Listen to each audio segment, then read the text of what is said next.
స్వతంత్రం, స్వేచ్ఛ ఈ రెండు ప్రతి మానవుడి హక్కు. స్వతంత్రం, ఒకరి అధికారంలో మనం ఇష్టానికి విరుద్ధంగా నలిగిపోతే కోల్పోతాం. స్వేచ్ఛ, మనకిష్టమైన పనులు ఇష్టానుసారంగా చేయకపోతే కోల్పోతాం. భారతదేశానికి స్వతంత్రం వచ్చి 79 సంవత్సరాలు.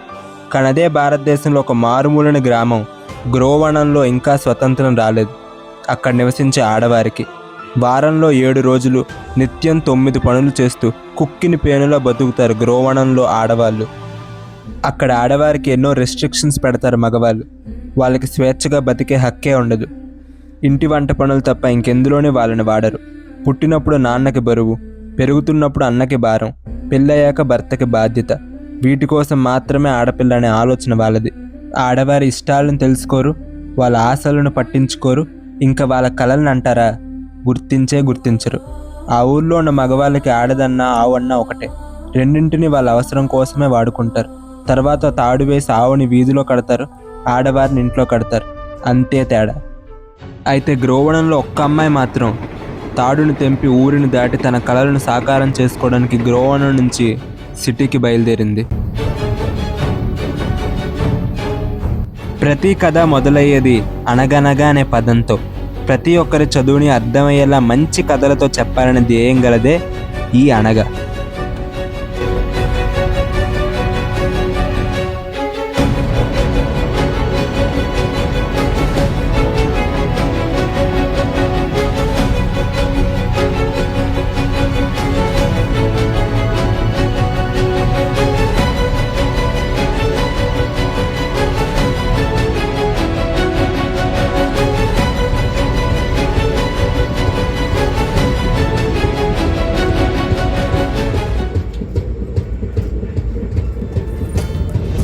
తినే అనగ.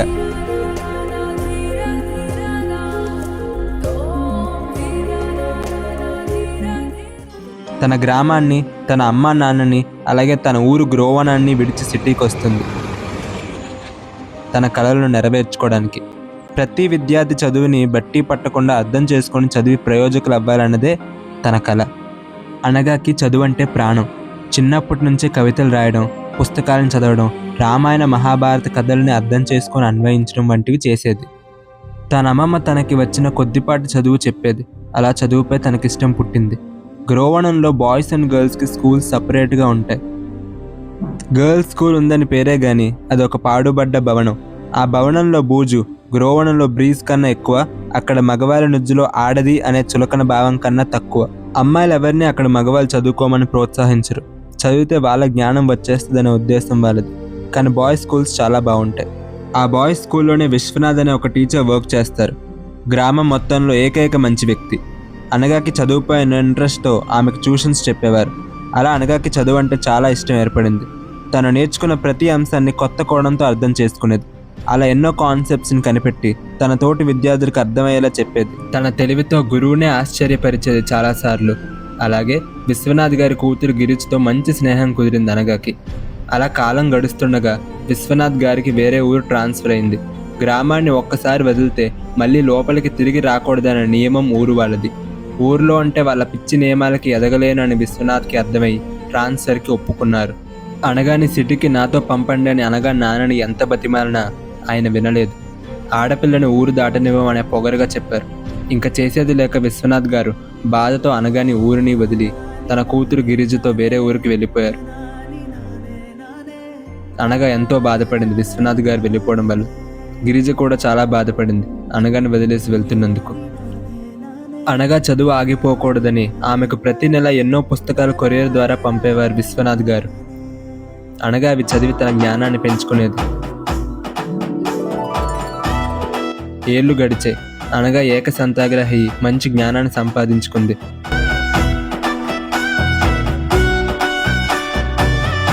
అలా తను అర్థం చేసుకున్న చదువుని తన గ్రామంలో చిన్నపిల్లలకు అందరికీ అర్థమయ్యేలా చెప్పేది.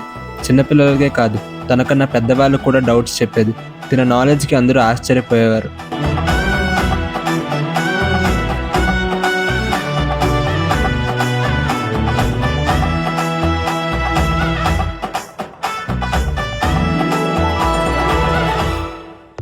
కానీ ఆ ఊరు పెద్ద మనుషులు ఆడది మగాడి కన్నా గొప్ప అవ్వకూడదని అనగా నాన్నని తన కూతుర్ని అదుపులో పెట్టుకోమని హెచ్చరించారు. ఆడది వంటింట్లో ఉంటే అందం గాని వీధిలో చదువు పేరుతో అందరితో మాట్లాడడానికి కాదని చెప్పారు. ఇవి విని అనగా నాన్నకు అనగా మీద ఎంతో కోపం వచ్చింది. అనగాని గట్టిగా మందలించారు, చదువు ఆపేమని. ఇంటి పనులు చేసి మమ్మల్ని ఉద్ధరించు చాలు, వీధిని సమాజాన్ని ఉద్ధరించాల్సిన అవసరం లేదని చాలా కోపంగా చెప్పారు తనకి. ఈలోగా తన గురువు విశ్వనాథ్ గారు హార్ట్అటాక్తో చనిపోయారని తెలిసింది గిరిజ ద్వారా. అతని చివరి చూపుకి వెళ్తాననింది వాళ్ళ నాన్నతో. అందుకు ఆయన ఒప్పుకోలేదు. ఆడపిల్ల ఊరు దాటకూడదనే నియమం వల్ల. అనగాకేం అర్థం కాలేదు. ఎక్కడో తనకు తానే నచ్చడం లేదు. తనకిష్టమైన చదువుని దూరం చేశారు. ఇష్టమైన వ్యక్తులు చివరి చూపుకి కూడా పంపడం లేదు. తనకు కావాల్సిన స్వతంత్రం, స్వేచ్ఛ ఊర్లో దొరకడం లేదని తెలిసింది. తన ఆశ ఒక మంచి రైటర్ అవ్వాలని, స్టడీస్ని అందరికీ అర్థమయ్యేలాగా తన కాన్సెప్ట్స్ ప్రతి విద్యార్థికి చేరి స్టూడెంట్స్ బట్టి పట్టడం ఆపి కాన్సెప్ట్స్ని అర్థమయ్యేలాగా నేర్చుకోవాలని. కానీ ఇవన్నీ నెరవేరాలి అంటే గ్రామంలో ఉంటే అవ్వదని గ్రహించింది. తనకి భరోసా విశ్వనాథ్ గారి అమ్మాయి గిరిజ ఇచ్చింది. గిరిజ ఒక మంచి లాయర్ వైజాగ్లో. నీ చదువు అందరికీ ఉపయోగపడాలి అనగా నువ్వు నీ కాన్సెప్ట్స్ అన్నీ సిటీలోకి వచ్చి జనాలను ఎడ్యుకేట్ చేయి. కొన్ని బుక్స్ పబ్లిష్ చేయి. అలాగే నీ నోవెల్స్ని కూడా బయట పబ్లిష్ చేస్తే ఎంతో మంచి ఆదరణ వస్తుంది. నీకు నేను తోడు ఉంటా. నా దగ్గరకు వచ్చే నేను చూసుకుంటా. సరేనే, నువ్వు చెప్పినట్టే చేస్తా. నీ దగ్గరికే వస్తున్నా. తన కళలు నెరవేరాలన్నా, తనను గొప్పగా చూడాలన్న విశ్వనాథ్ గారి సంకల్పం నిజమవ్వాలన్నా ఊర్లో ఉంటే అవ్వదని తెలుసుకొని గ్రామాన్ని విడిచి బయటకు వచ్చేసింది అనగా. ఊరి వాళ్ళు చీకొట్టారు, ఇంట్లో వాళ్ళు మాట్లాడడం మానేశారు. కానీ తను మాత్రం తన ప్రతిభను నమ్ముకుంది. నేను అనుకున్నది సాధించినాకే మళ్ళీ ఊర్లో అడుగు పెడతా.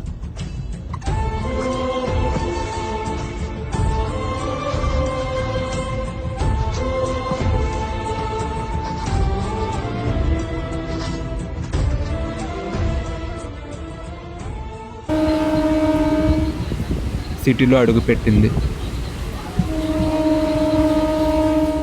సిటీకి వచ్చిన వెంటనే అనగాకి మొదటి కాల్ గిరిజ చేసింది.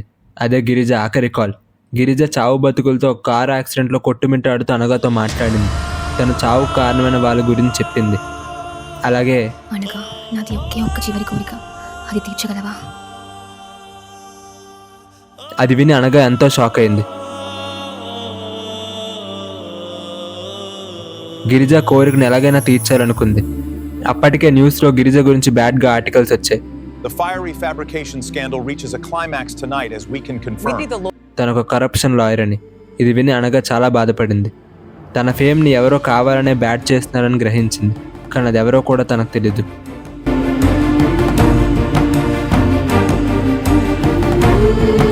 ఇప్పుడు ఊరు నుంచి సిటీకి వచ్చిన అనగాకి ఉండటానికి చోటు, చేయడానికి ఉద్యోగం, గిరిజ కోరిన ఆఖరి కోరిక తీర్చడానికి ఉపాయం కూడా లేదు. అన్నీ దొరుకుతాయి అనుకొని వచ్చింది. కానీ ఇప్పుడు తనకి శూన్యం తప్ప ఏం కనబడట్లేదు. తిరిగి ఇంటికి వెళ్ళలేదు. ముందుకు వెళ్ళడానికి దారి తెలియలేదు. ఏం చేయాలో, ఎక్కడికి వెళ్ళాలో కూడా తెలియని పరిస్థితి తనది.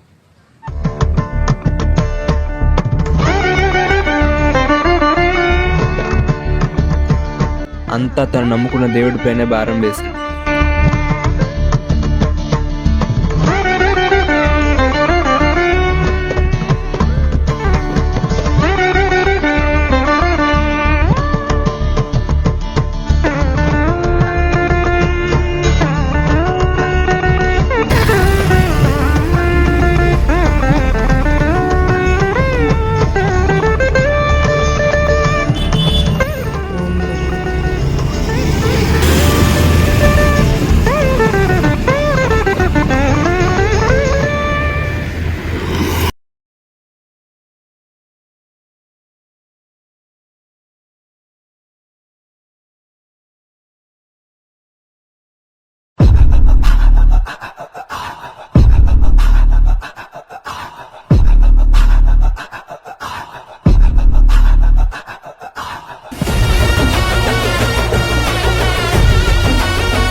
ఎన్ని ఇబ్బందులు పెట్టావు కాలచక్ర గ్రంథమా, మొత్తానికి దొరికావు. ఇతని పేరే విభత్.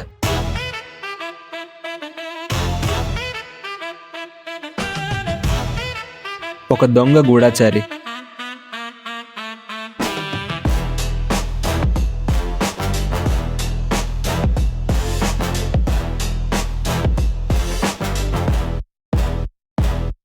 గూఢచారి అన్నాను కదా అని గూఢచారి సినిమాలో అడవి శేష్ల క్రిటికల్ ఆపరేషన్స్ చేయడు.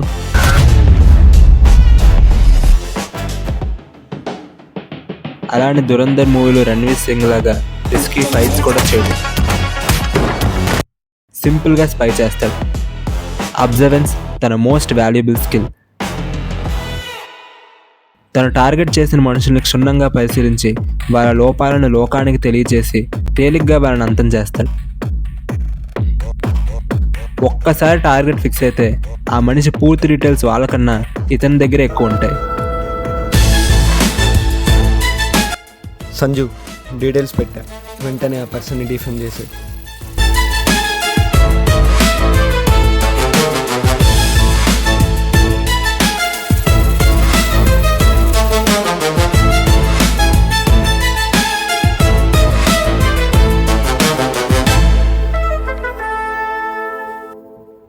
విభత్ ఈ స్పై అంతా కేవలం ఒక్కడి కోసమే చేస్తాడు. అతడు ఒక డేంజరస్ స్మగ్లర్.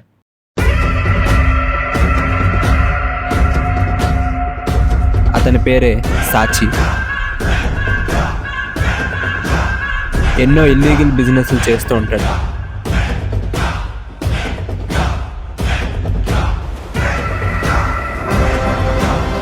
అతని బిజినెస్కి అడ్డు వచ్చిన వారిని అంతం చేయడానికి ఒక గొప్ప అజ్ఞాత ఆయుధమే ఈ విభత్. విభత్కి కావాల్సింది డబ్బు, సాచికి కావాల్సింది తన శత్రువుల చావు. అలా సాచి కోసం ఈ విభత్ పనిచేస్తాడు.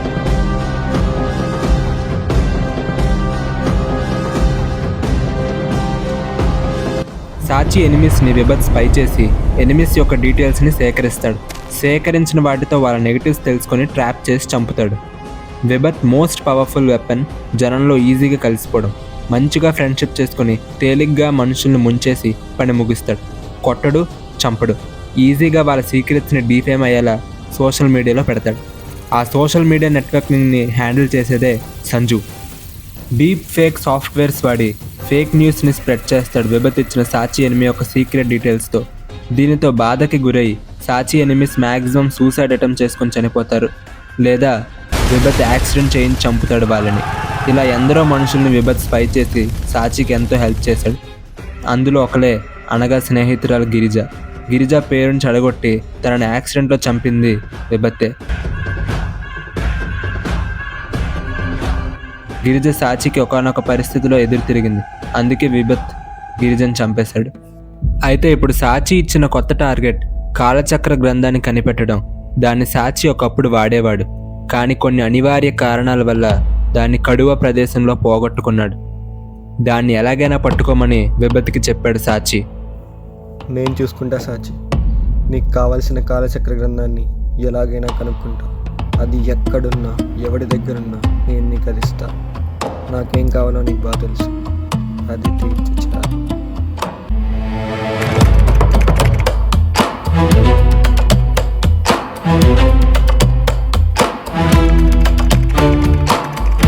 విభత్ గ్రంథాన్ని వెతికే పనిలో పడ్డాడు. ఇంకా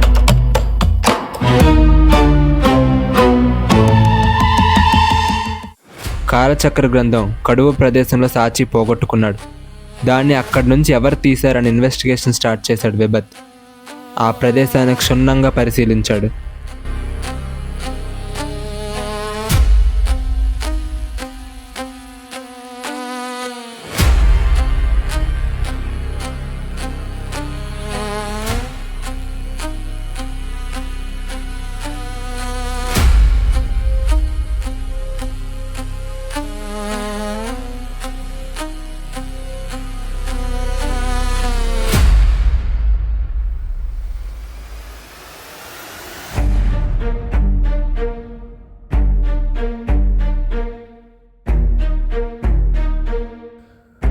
అసలు ఈ ప్రదేశం నుంచి గ్రంథాన్ని ఎవరు తీసుంటాడు?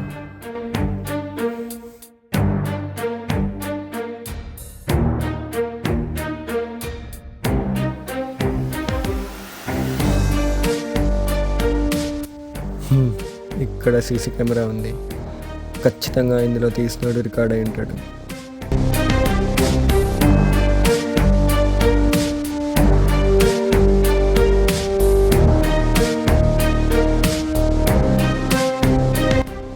ఎవడీడు ఫేస్ కనిపించడం లేదు. గ్రంథాన్ని బాగానే దొబ్బిపోయాడు.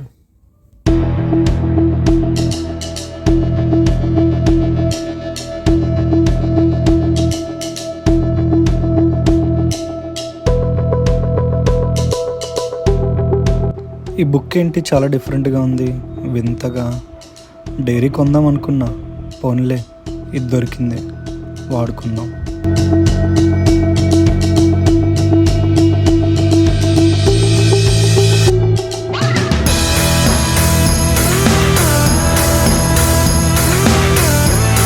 కడువ ప్రదేశం నుంచి ముందున్న ప్రతి ఏరియా సీసీ కెమెరాస్ ఉన్న వాటిని చెక్ చేయడం స్టార్ట్ చేశాడు విభత్.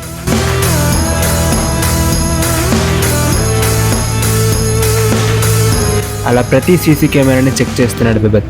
గ్రంథం తీసిన వాడి పేరు తెలీదు, మొహం తెలీదు, కేవలం వాడు వేసుకున్న బ్యాగ్ అండ్ షర్ట్ కలర్ బట్టి వెతుకుతున్నాడు విభత్. సీసీ ఫుటేజ్ వ్యక్తుల్ని డబ్బుతో కొనేసి మేనేజ్ చేశాడు. ఆగస్ట్ 20th నుంచి 30th వరకు ధనుంజయ్ కొన్ని ఏరియాస్లో కనిపించాడు. విడ్డూరంగా ఎందులోనే ధనుంజయ్ ఫేస్ని కనిపెట్టలేకపోయాడు విభత్, కానీ సెర్చ్ చేయడం మాత్రం ఆపలేదు.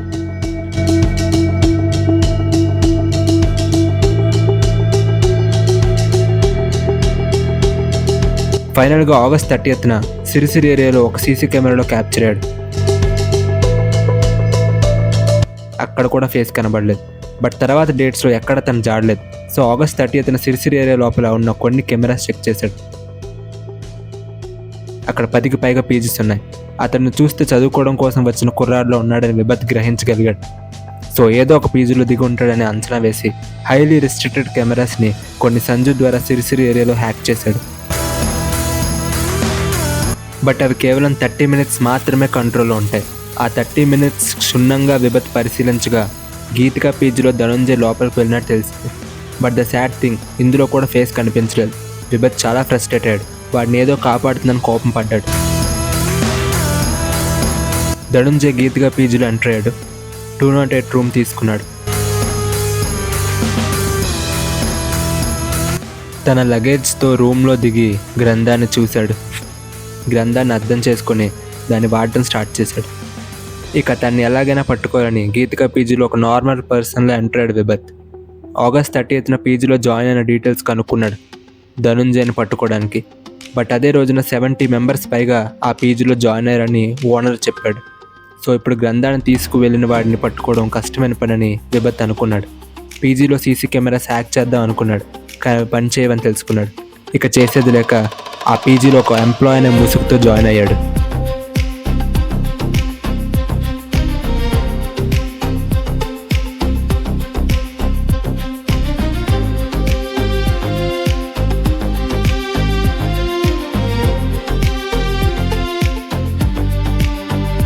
ఆగస్ట్ 30th జాయిన్ అయిన ఆ 70 members ఏ రూమ్లో దిగారో ఆ లిస్ట్ని దొంగిలించాడు. ఇప్పుడు ఆ 70 members స్పై చేయడం స్టార్ట్ చేశాడు. వాళ్ళు రూమ్స్కి వెళ్ళడం, వాళ్ళు లేనప్పుడు వాళ్ళతో చక్కగా మాటలు కలపడం, వాళ్ళ గురించి తెలుసుకోవడం, వాళ్ళు కాదని గ్రహించాక తన లిస్ట్లో వాళ్ళ పేరు చేరిపోయడం. ఎవరి మీద అయితే అనుమానం వచ్చిందో వాళ్ళ రూమ్కి వెళ్ళి స్పై చేసేవాడు.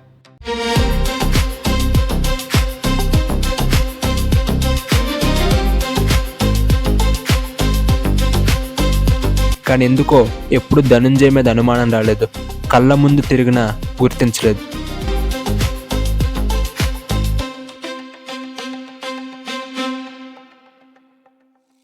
ఈలోగా ధనుంజయ్ గ్రంథాన్ని రూమ్లో వదిలేసి పీజీ వదిలి బయటకు వెళ్ళిపోయాడు.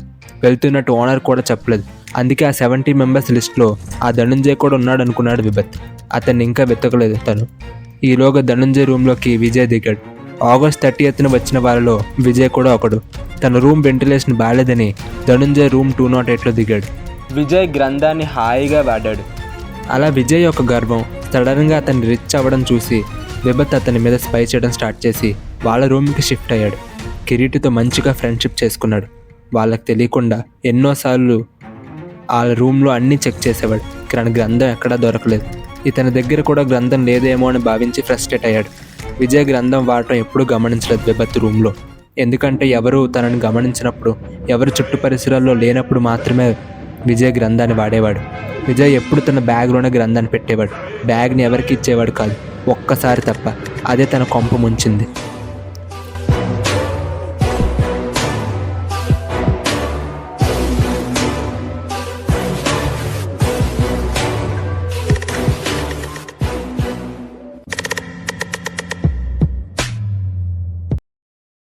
అయితే కిరీటిని విజయ్ ఎంతగానో తిడుతున్నాడు బ్యాగ్ని పోగొట్టినందుకు. అందులో తన ఇంపార్టెంట్ బుక్ ఉందని చెప్పడం చాటుగా విన్నాడు విభత్. ఖచ్చితంగా గ్రంథం అయి ఉంటుందని, అందుకే ఎంత టెన్షన్ పడుతున్నాడని విభత్ గ్రహించాడు. అయితే విజయ్ ఈ బ్యాగ్నే విభత్ ఇంకో దగ్గర కూడా చూశాడు. అదే రోజు మధ్యాహ్నం కిరాణా కొట్టు దగ్గర ఒకడు ఎలకల మందు కొంటున్నప్పుడు వాడే అర్జున్ సూసైడ్ చేసుకుందామని ఎలకల మందు కొనుక్కున్నాడు.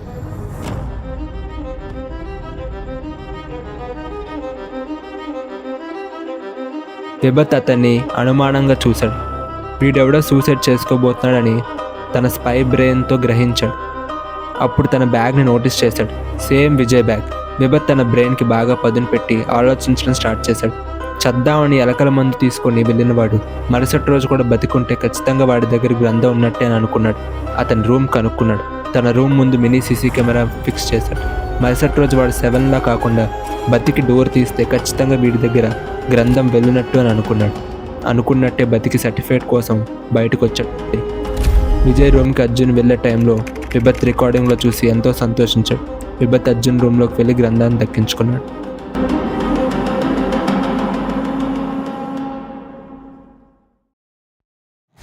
ప్రత్యామ్నాయం నియమం వల్ల ధనుంజయ్ కోరికలకి సాచి పూర్తిగా నష్టపోయి తన జనాన్ని, తన డబ్బుని, తన పవర్ని కోల్పోయాడు.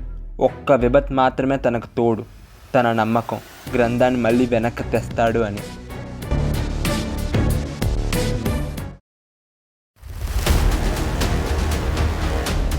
దొరికావురా నా కొడక.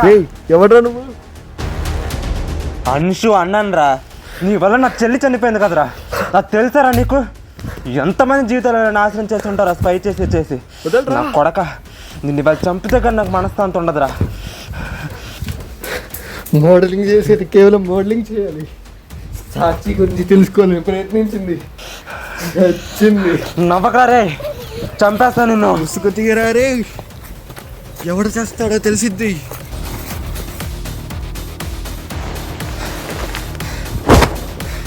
దొరికాడు నా కొడుకు.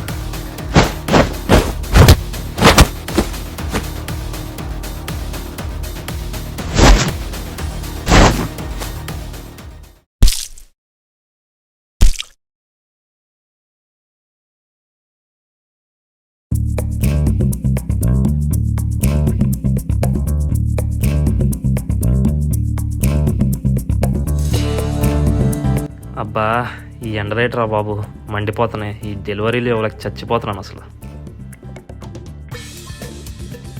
చక్కగా చదువుకొని ఉంటే ఈ కష్టాలు ఉండేవి కాదు నాకు. ఏసీలో జాబులు చేసేవాడిని. ఇప్పుడు ఆ చదివే లేక ఎండల్లో డెలివరీలు ఇవ్వాల్సి వస్తుంది. బాగా దాహంగా ఉంది, మంచినీళ్ళు తాగుదాం. బాటిల్ లేదండి బ్యాగ్లో. కాదు, డెలివరీ బాక్స్ 13 కూడా కనిపించడం లేదండి. ఎక్కడ పడేసుకున్నానో అసలు. సరిపోయింది. ఇప్పుడు అది డెలివరీకి టైం చేయకపోతే నా జీతం నుంచి డబ్బులు కట్ చేస్తాడు ఆ బాస్ గాడు. ఇప్పుడు ఎలా రా బాబు, అసలుకి మంత్ ఎండ్కి డబ్బులు సరిపోవట్లేదు అనుకుంటే ఇదేం తలనొప్పిరా నాకు. ఛా,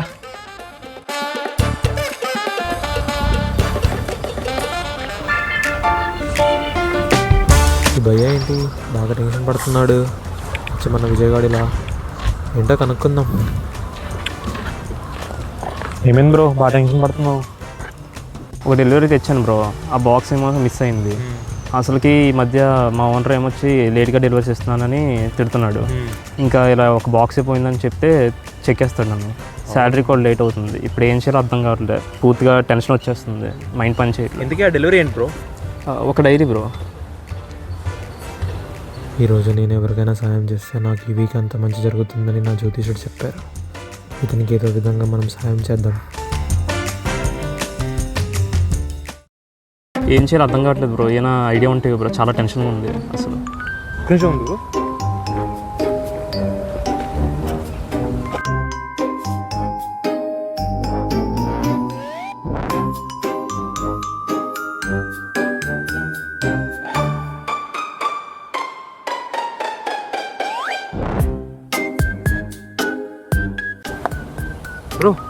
మీ దగ్గర ఎక్స్ట్రా బాక్స్ ఏమైనా ఉందా ఈ బుక్ పడేలాగా? ఇది ఒక ఈ బాక్స్ ఉంది బ్రో. చిన్న బాక్స్ ఏమైనా ఉందా ఈ బుక్? సరే ఉంది బ్రో. ఇది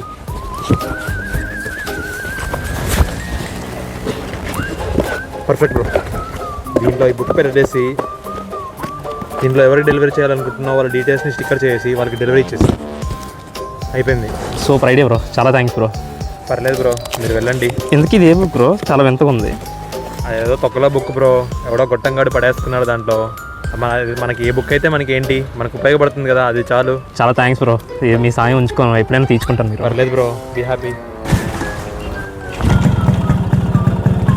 ఒకరికి ఏం ఆశించకుండా సాయం చేస్తే వచ్చే ఆ తృప్తే వేరప్ప. ఈ డెలివరీ బాక్స్ ఎవరు తీశారో చెత్త దొరకాలి, కానీ వాడికి ఏం అవ్వాలో అది అవ్వాలి. అంత ఆలోచించాల్సిన లే, అది నేనే. మరి 6 hours ఆలోచించి 16 items ఆర్డర్ పెట్టాను. అవి రావడానికి 11 minutes వెయిట్ చేశాను. మినిట్ లేట్గా వచ్చిందని డెలివరీ ఛార్జ్ ఇవ్వనంటే నన్నే తిడతాడా బోగ్గాడు. వాడి మొహంలో నాకు గర్వం నచ్చలే. వాడు నాతో పెట్టుకునేందుకు ఎలాగైనా టెన్షన్ పడాలని వాడు వేరే వాడికి డెలివరీ ఇస్తుండగా వాడి బాటిల్ డెలివరీ బాక్స్ కొట్టేసా. ఈ పాడిగా టెన్షన్ పడుతూ ఉంటాడు, ఎండలో నీరు లేక కస్టమర్కి డెలివరీ ఇవ్వలేక. ఆ టెన్షన్ కల్లారా చూడకపోయినా అది ఊహించుకుంటుంటే ఒళ్ళంతా పులకరిస్తుంది. ఎంత దోలగా వింటారా? అయినా మనం తిట్టినోడిని ఎర్రెక్కిస్తే మన మనసుకి చాలా మనశ్శాంతిగా ఉంటుంది. అది నీకు చెప్తే అర్థం కాదులే, అనుభవించడని నాకు మాత్రమే తెలుస్తుంది.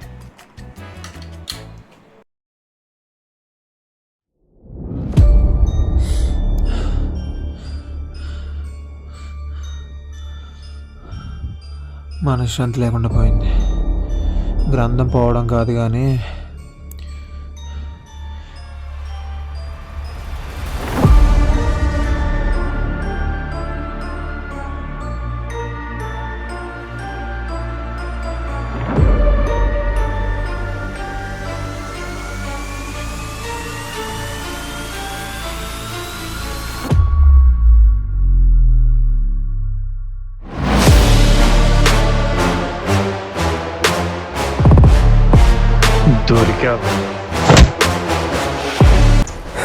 నీ అబ్బా నా గ్రంథాన్ని దొబ్బి నా రూమ్లోకి వచ్చి నా బాత్రూంలో చాటుగా నా మాటలు వింటావరా? నువ్వు మా రూమ్లోంచి బయటికి వెళ్తున్నప్పుడు ఆ కిరీటిగాడి వీడియో తీశాడరా. ఈ వీడియోలో ఉంది ఎవరు? ఎవరు? నువ్వే కదా, నువ్వే కదా. రే విజయ్, నువ్వు వెళ్తుండు, నాకు ఇంపార్టెంట్ కాల్ వస్తుంది, ఇప్పుడే వస్తాను, నువ్వు వెళ్తుండు. హలో చెప్పండి, డీటెయిల్స్ ఏమైనా దొరికాయా లేదా? ఎన్ని రోజులు సార్ మిమ్మల్ని అడిగి నాకు అలసట తప్ప సమాధానమే రావట్లేదు. ప్రతి నెల మీకు కావాల్సిందంతా పంపిస్తున్నాను కదా సార్, కొంచెం కష్టపడండి ప్లీజ్.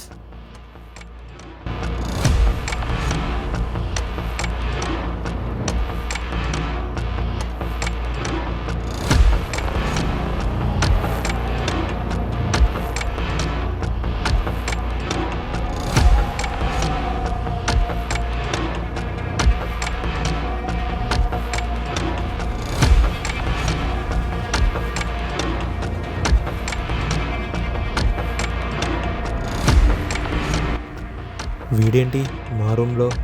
ఖచ్చితంగా విజయగాడి బ్యాగ్ వీడే కొట్టేసి ఉంటాడు, సర్టిఫికేట్స్ కోసం వచ్చి ఉంటాడు. దొంగ నా కొడుకు, వీడిని రెడ్ హ్యాండెడ్గా పట్టిద్దాం విజయగాడికి.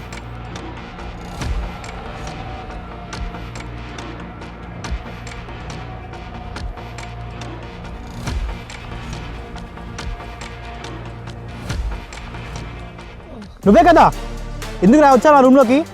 నా రూమ్లో నీకేంటి పని? ఇందులో ఎవరు? నువ్వే కదా. గ్రంథం అనుకోకుండా నా దగ్గర వచ్చింది భయ్యా, నీకు కావాలని ఏం తీయలేదు. అనుకోకుండా తీసుకున్నావా? అనుకోకుండా తీసుకున్నావా? ఏ అనుకోకుండా దరిద్ర అసలు కూడా తీసుకుంటావా? గ్రంథం ఎక్కడరా? గ్రంథం ఇప్పుడు నా దగ్గర లేదు భయ్యా. సొల్లాపు, నా గ్రంథం ఎక్కడ నాకు చెప్పు. నిజం భయ్యా, మీ రూమ్ నుంచి మా రూమ్కి వెళ్ళిన తర్వాత గ్రంథం నాకు కనిపించలేదు. ఏయ్, నాకు కోపం తెప్పించద్దు. నా గ్రంథం ఎక్కడుంది? కిరీటి గారు నీ రూమ్ నలుగురు మూలలో వెతికాడు, ఆ గ్రంథం ఎక్కడ దొరకలేదు. భయ్యా, చెత్త క్లీన్ చేసిన వాళ్ళు తీసుకెళ్ళిపోయారని చెప్పి శ్రవణ్ బాబు చెప్పాడు. ఈస్ట్ కోస్ట్ వైపు వెళ్ళింది అన్నాడు. అది పరిగెట్టుకుంటూ వచ్చాను దానికోసం. శ్రవణ వాడే పెద్ద సొల్లుగాడు. ఇంకా నువ్వు వాడి మాటలు చెప్తున్నావంటే నువ్వు కూడా పెద్ద సొల్లుగాడివే అనుకుంటా. నిజం భయ్యా, నిజం భయ్యా, నాకు ఇక్కడ నిజంగా గ్రంథం లేదు. రే, ఈ సొల్లాపు, ఇంకొకసారి మాత్రమే నేను మర్యాదగా అడుగుతా, గ్రంథం ఎక్కడుంది? నిజం భయ్యా, మా అమ్మ మీద గ్రంథం ఎక్కడ? నిజంగా నా దగ్గర లేదు భయ్యా. గ్రంథం ఎక్కడరా? మా అమ్మ మీద ఒట్టు భయ్యా. అమ్మ మీద ఒట్ట? నీ గ్రంథం నాకు దొరకకూడదని చెప్పి మీ అమ్మ జ్ఞాపకాలు మొత్తం చెరిగిపోయేలా చేశాను నా గ్రంథాన్ని వాడి. నువ్వు మళ్ళీ మా అమ్మ మీద ఒట్టని చెప్తున్నావా? ఇలా ఉన్నావేంట్రా నువ్వు? భయ్యా, ఒప్పుకుంటా భయ్యా, గ్రంథం నేను కావాలని తీయలేదు, కానీ చనిపోతున్నా నాకు ఆ గ్రంథం ఆశ చూపించింది. ఆ ఆశ కాస్త అత్యాశలా మారింది. అంతేగాని మీకు ఎప్పుడు ఏ నష్టం కలిగించాలని ఎప్పుడు అనుకోలేదు. రే రే రే రే రే నీ దరిద్రాలని చెప్పి నాకు బీపీ తెప్పించమాక. ఆల్రెడీ నాకు 90 mm రాడ్ దింపావు కదా, ఇంకా చాలు, ఇక్కడ దాపేద్దాం. నా గ్రంథం ఎదురా. నిజం భయ్యా, ఇప్పుడు నిజంగా నా దగ్గర గ్రంథం లేదు. మళ్ళీ అదే సోది. ఎక్కడ గ్రంథం నా చేతికి వస్తే నీకు బ్యాడ్ లక్ వస్తారని చెప్పి నాటకాలు ఆడుతున్నావు కదరా. లేదు భయ్యా, ఎన్నిసార్లు చెప్పాలి గ్రంథం నా దగ్గర లేదని? చెప్పవరా, చెప్పవు. నీ వల్ల నాకు జరిగిన నష్టం మామూలుదిగా కాదు. నా చెల్లి పెళ్ళి నాశనం చేసావు, నా జాబ్ని లాక్కున్నావు, నా ప్రేమను కూడా దూరం చేసావు. ఇప్పుడు చావృతుల మధ్యలో ఉందిరా. రే రే ప్లీజ్ రా, ప్లీజ్ రా, గ్రంథం నాకు ఇచ్చేరా. ఎక్కడుందో చెప్పరా, ప్లీజ్ రా. నిజం భయ్యా, నా దగ్గర నిజంగా గ్రంథం లేదు. ఉంటే ఇప్పుడు తను బతకడం కోసం అనేసి ఆ గ్రంథాలు మీ చేతిలో పెట్టామని నిజం చెప్తున్నాను భయ్యా. అయితే ఇప్పుడు ఏంటంటావు? గ్రంథం లేదంటావు? నిజం భయ్యా, నా దగ్గర నిజంగా గ్రంథం లేదు. ఇప్పుడు నిజంగా గ్రంథం లేదంటావు?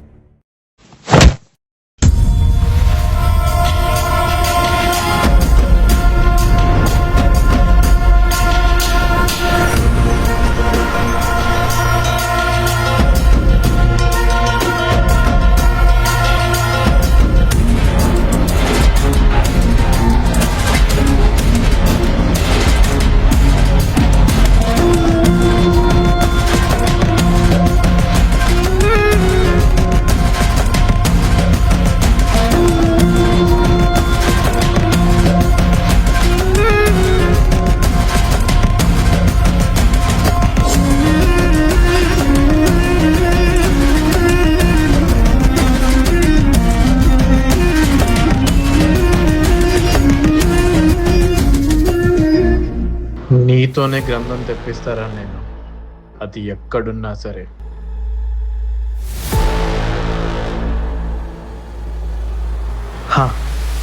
వస్తున్నా. ఈ కిరీటి గడు ఎక్కడికి వెళ్ళాడు అసలు?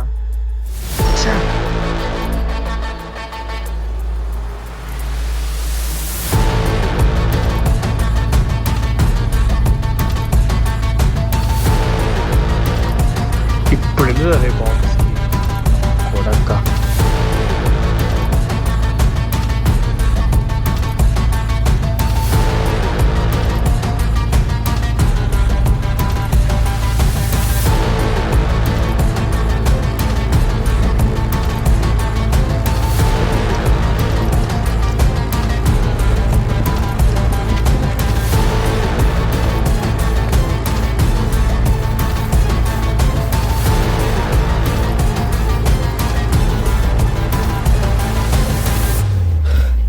గ్రంథం ఏది?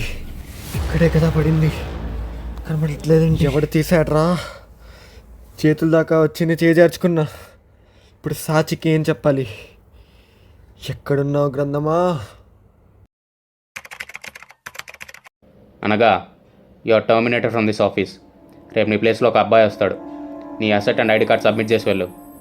ముందే చెప్పా కదా ఇది గర్ల్స్కి టెంపరీ జాబ్ అని. So sorry, ఏమనుకోకు.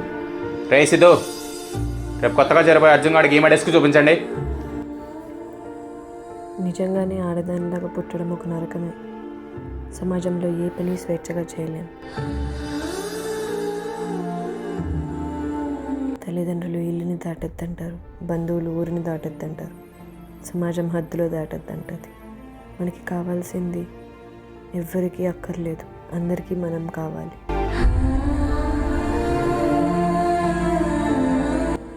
నెల ముందర ఈ సిటీకి వచ్చాను. మొదట్లో బతకడం కష్టమైన గిరిజ కోరిక కోసం, నా ధ్యేయం కోసం ఇక్కడ కష్టపడినా, బ్రతుకు తెరువు నేర్చుకున్నా, కష్టపడి ఒక జాబ్ సంపాదించుకున్నా. అది నాకు ఇష్టం లేకపోయినా డబ్బులు అవసరం వల్ల జాబ్ చేస్తూ నేను రాసిన బుక్స్ అండ్ స్టడీ రిలేటెడ్ టాపిక్స్ని పబ్లిష్ చేయమని ఎందరినో అడిగా పబ్లిష్ చేయడానికి.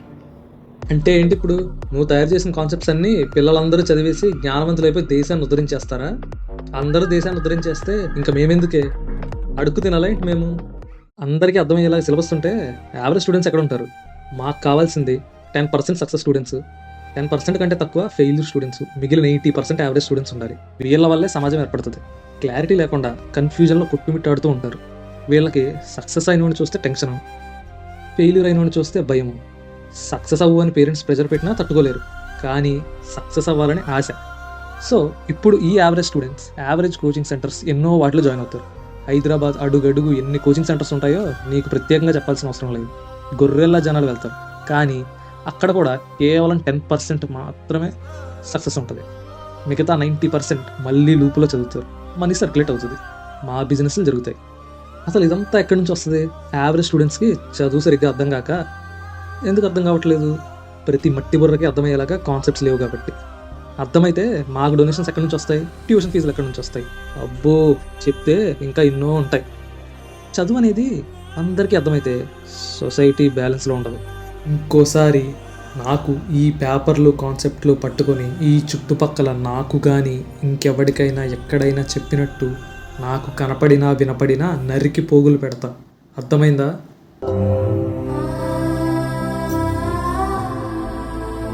ఇలాంటి వాళ్ళ వల్లే ఎందరో స్టూడెంట్స్కి సబ్జెక్ట్స్ సరిగ్గా ఎక్కక బట్టి పడుతున్నారు. ఆ బట్టీతనం ఎగ్జామ్స్ వరకు మాత్రమే పనికొస్తుంది, కానీ తర్వాత వాళ్ళకి ఏం గుర్తుండవు. లైఫ్ని ముందుకి హ్యాండిల్ చేయలేక, జాబ్స్ సరిగ్గా రాక సూసైడ్స్ చేసుకుంటున్నారు. ఛే!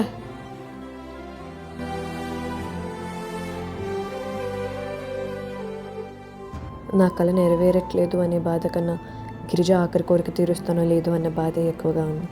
తన ఆఖరి కోరికను ఎలాగైనా తీర్చాలి. అలాగే తనని చంపిన వాడిని కనిపెట్టి వాడికి శిక్ష పడేలా చేయాలి. ఆడవారిని డిఫేమ్ అయ్యేలాగా చేస్తున్నాడు వాడెవడు. దొరికితే కాల్చి చంపేయాలనంత కోపం వస్తుంది నాకు. గిరిజ ఆఖరిగా వేసిన ఒక కేసు ఒక ప్యారిస్ స్మగ్లర్ పైన. వాడు ఎలా ఉంటాడో ఎక్కడుంటాడో ఎవ్వరికీ తెలియదు, కానీ వాడి జోలికి వస్తే వాళ్ళ అనుచరుల ద్వారా చంపేస్తున్నాడు అని తెలుసుకున్నాను ఇక్కడ, కొందరు వ్యక్తుల ద్వారా. గిరిజ ఆత్మకు శాంతి కలగాలంటే తనపై ఉన్న నిందలు పోవాలి, కానీ ఆ సంజు సాఫ్ట్వేర్స్లో ఉన్నవాడు పోలీసులు కూడా పట్టుకోలేకపోతున్నారు. స్పై చేసి చంపిస్తున్న వాడు ఎక్కడుంటాడో కూడా ఎవరికీ తెలియదు. ఇంకా అతనికి ఆర్డర్స్ ఇచ్చిన వాడు ఎలా ఉంటాడో ఎవరికీ తెలియదు. ఒక ఆడదాన్ని ఊరు కాని ఊరిలో వాళ్ళ గురించి తెలుసుకొని ఎదిరించడం అంటే అస్సలు అవ్వని పని. ఎన్నో ప్రాబ్లమ్స్ సరిపోవన్నట్టు ఇప్పుడు నా జాబ్ కూడా పోయింది. నన్ను తీసేసి ఎవరో అర్జున్ అనే వ్యక్తికి ఇస్తున్నారు. ఇందులో కూడా మేల్ అయితే ఎక్కువ కాలం ఎక్కువసేపు పని చేస్తాడు అని చెప్పి నన్ను రిజైన్ చేయించేశారు.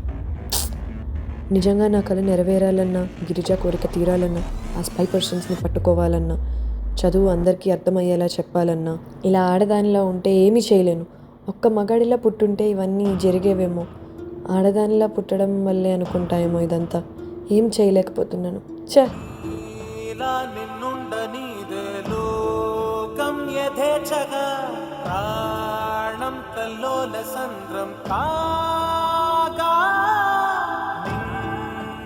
ఉషస్సు పంచే నీకే ఆటంకమా? మార్గం మళ్ళించే కాలం నీది కాని గమ్యం దిశగా ఉండగలవ ఉసురాడగలవని కలల గాలి నిన్ను తగలనిదే. ఓపగలవ గెదనాపగలవ మనసైన బాటగా కదలనిదే. ఒక్క అవకాశం ఇవ్వు భగవంతుడా నాకు, ప్లీజ్.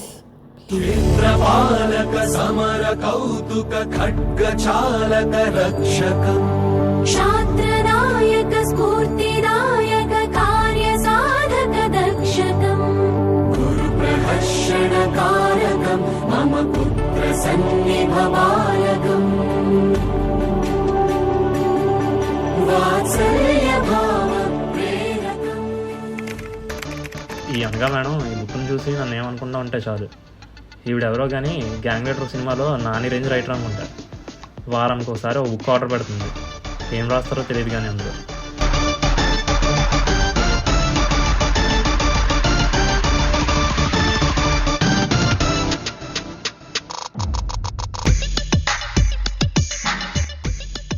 మైండ్ పూర్తిగా డిస్టర్బ్ అయింది.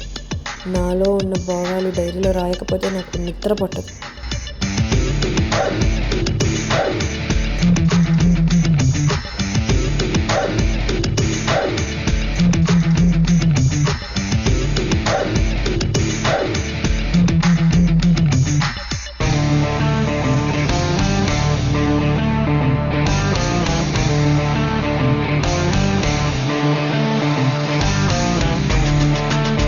ఇదేం బుక్ అసలు?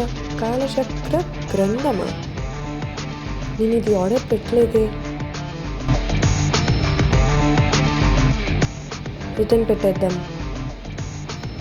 కానీ ఇదేదో వింతగా ఉంది, అసలు ఓపెన్ చేసి చూద్దాం.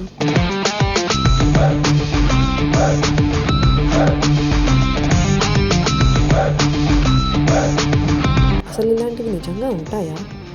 నమ్మలేకపోతున్నాను నేను. సర్లే, ఏమనుకొని మన దగ్గర వరకు వచ్చిందో. సరదాగా నా కోరికలు రాద్దాం. ఇది తీరుస్తుందనే నమ్మకం లేదు, కానీ అయితే బాగుండు అని ఒక మన సెల్ఫ్ సాటిస్ఫాక్షన్ కోసం రాద్దాం.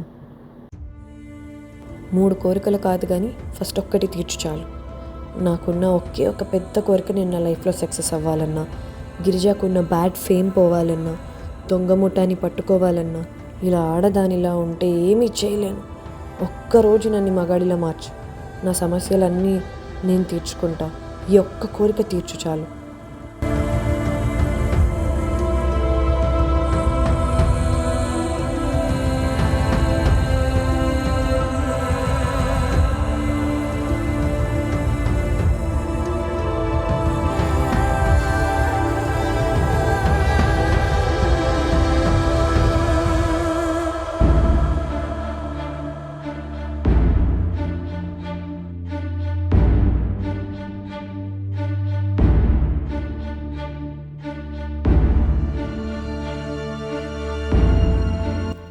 భగవంతుడా, నిజంగా నేను ఉన్నావా? నిత్యం నిన్ను స్మరిస్తున్నందుకు నాకు నువ్వు కష్టాలు తప్ప ఒక్కసారి కూడా సుఖం ఇవ్వలేదు. నేనేం పాపం చేశాను నాకు ఇన్ని కష్టాలు?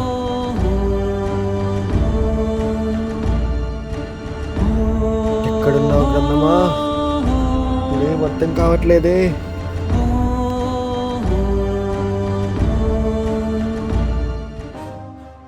భగవంతుడా, ఒక్కసారి నా జీవితంలో ప్రేమను దూరం చేశావు.